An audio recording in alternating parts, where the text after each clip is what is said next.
আসসালামু আলাইকুম। আপনারা সবাই কেমন আছেন? আশা করি সবাই ভালো আছেন। আমরা আল্লাহর রহমতে ভালোই আছি। আজকে আপনাদের দেখাবো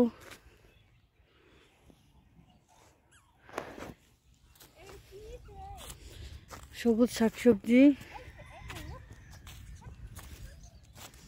এখানে অনেক শাক লাগানো হয়েছে।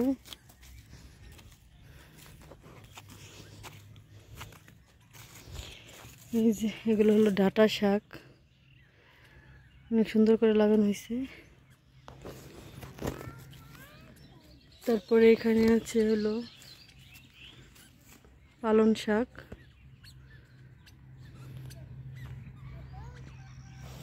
মূলা শাক,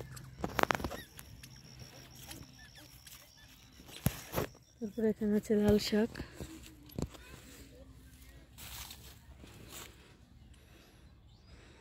অনেক রোদ মাঠে।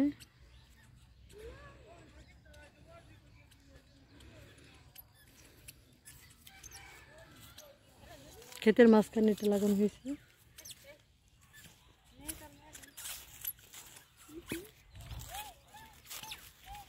এখানে কিছু মূলা শাক উঠানো হয়েছে।